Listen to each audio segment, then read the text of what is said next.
Okay, pag-uusapan natin ano po ang nangyari sa DDS at siyempre pasalamatan din natin si Tatay Digong, ha, dahil po, naimbitahan po ang, mga DDS vloggers at, naimbitahan po ang Banateros Brothers. Maraming salamat po, PRRD. Maraming salamat po, Maisug. Patuloy po nating susuportahan ang Maisug, ha. Huwag po nating hahayaan na pabagsakin nila ng marami ang Maisug at huwag natin hahayaan pabagsakin nila si Tatay Digong. Okay? Good morning, sabi dito from Russia. Tayo po ngayon ay nasa airport. Ayan, ng Davao. Pauwi na po, no? So katunayan po, kasama ko po si Master Judea dito. Parehas po kaming na-delayed ng flight.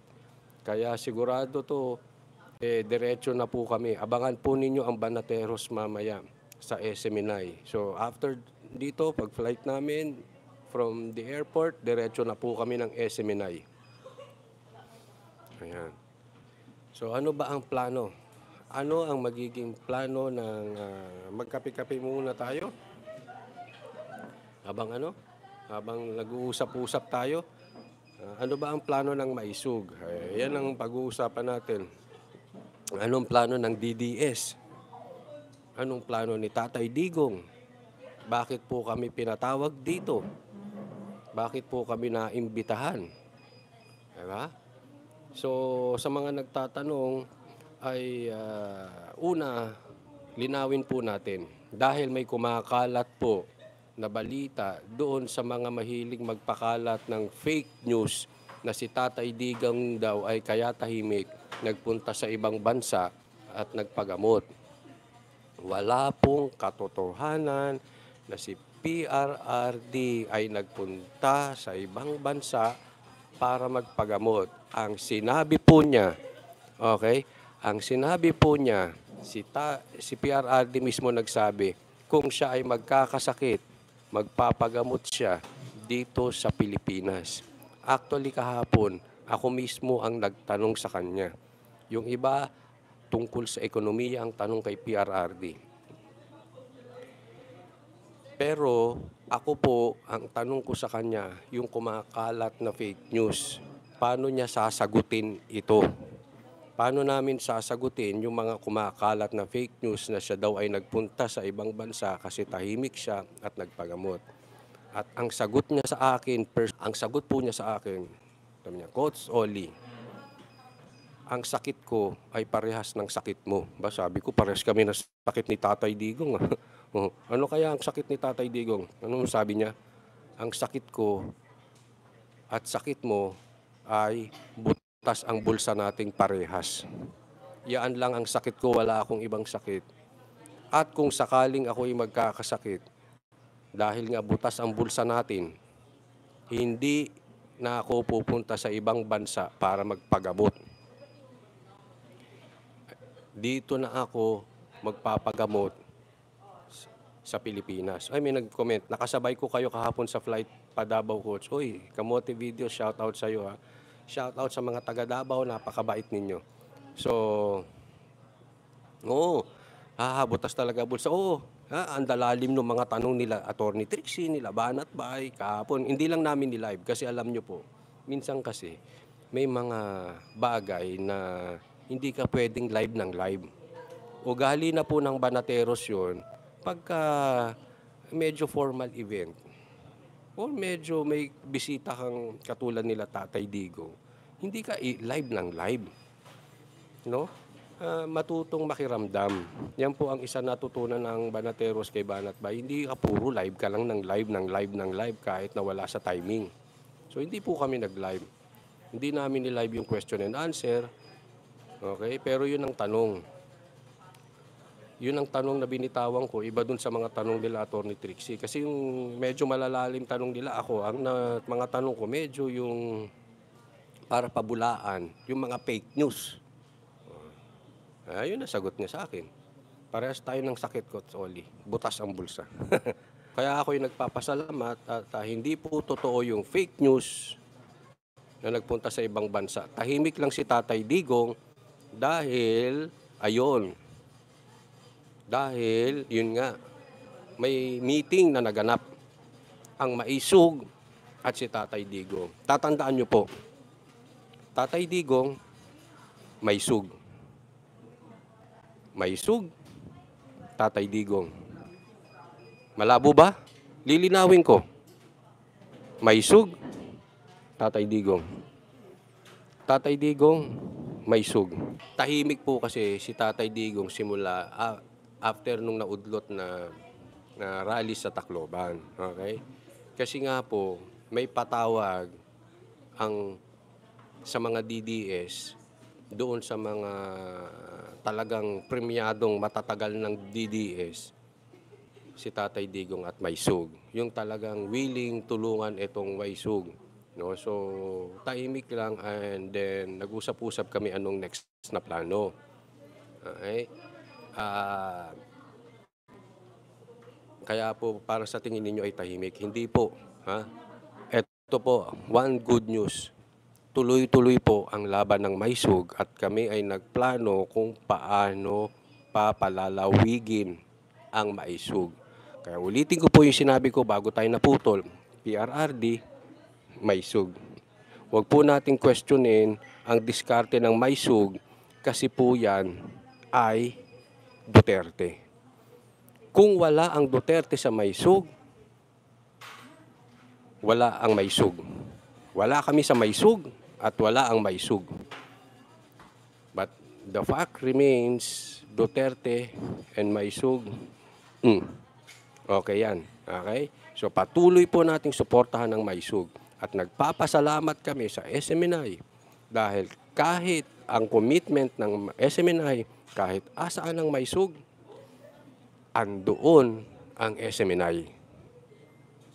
At asa ng Maisog, ang puso ni PRRD andoon.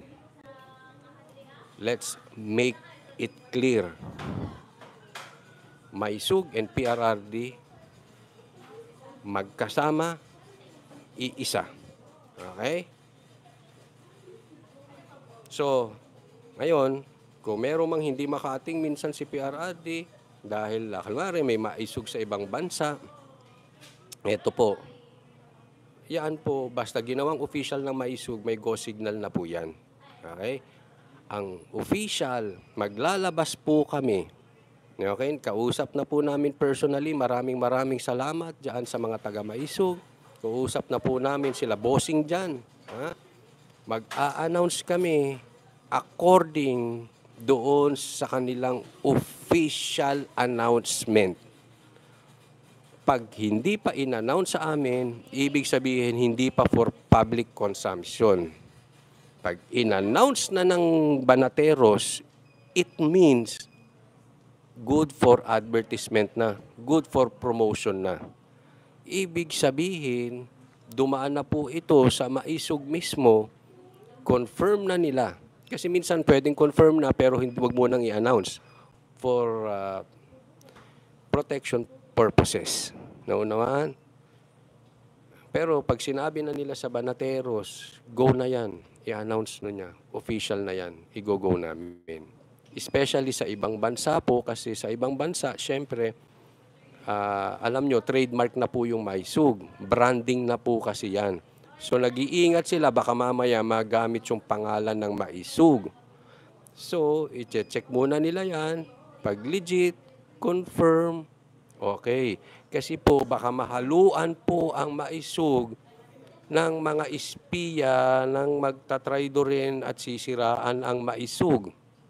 Okay? Di ba?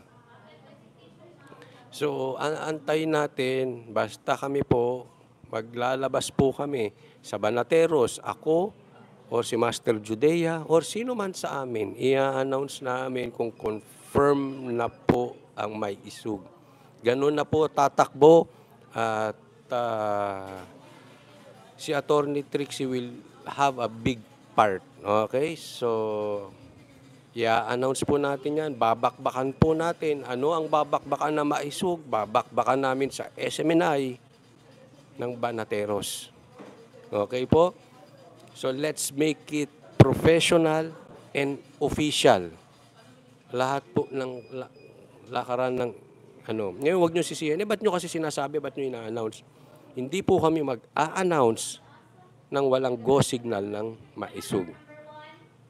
Okay? So, ganun lang. Pag hindi namin in-announce, ibig sabihin wala pang go signal, kahit tuloy na po yun. Ha? Hindi po namin pangungunahan si PRRD at ang maisug. Hindi po kami magbibida-bida makipag-unahan sa balita. Okay? Kasi ang maisug, isa lang ang bida. Sino ang bida? Siguro alam nyo na. Isa lang ang bida sa maisug. Sino? Ha? Sa mga manunod ng replay, pakilagay. Isa lang. Hindi Banateros, hindi si Attorney Trixie, hindi si Mark Lopez, hindi si Banat Bay. Ang bida na maisug, isa lang, PRRD. Okay? So, hindi po tayo magbibida-bida dyan. Kasi ito ay laban ng mga naaapi. Laban po ito ng naaabuso ang karapatan ng taong bayan. This is not about us. Let me repeat this. This is not about us. This is about doon sa mga taong nagugutom dahil nilalapastangan ang karapatan ng taong bayan. At ito ay pinadadaan lang sa maisug at sinusuportahan ni Tatay Digong dahil po siya ay may boses. Kaya nga nakakaawa man. Ako mauunawaan ko si PRRD kung sasabihin niya, ayoko na, retiro. Kasi may edad na rin po si Tatay Digong. Pero nakiusap pa rin kami na sana suportahan niya ang maisug. And yes, susuportahan niya ang maisug. Pero sabi ko nga, let's understand him. Kasi nga, hindi siya katulad natin ninyo na mga bata pa. Okay? So, hindi na uso sa kanya yung magbida-bida. Ito sa atin. We expect already na mas matinding laban ito. Yung nakita natin before, yung pinipigilan ng maisug before, expected na po nila at sinabi sa amin, expect nyo na mas matindi pa ang paninirang gagawin sa maisug at mas matindi pang pagpigil ang gagawin sa maisug at mas marami pang Freedom Park ang gagawing parking lot. So hindi po ito dadali. Sa katunayan ay hihirap pa po ito. Ngayon, expect nyo na sisiraan po ang bawat isa. Sisiraan ng DDS vloggers, sisiraan ng maisug, sisiraan si PRRD, and hopefully, nasa likod namin kayo. Because this will be a battle.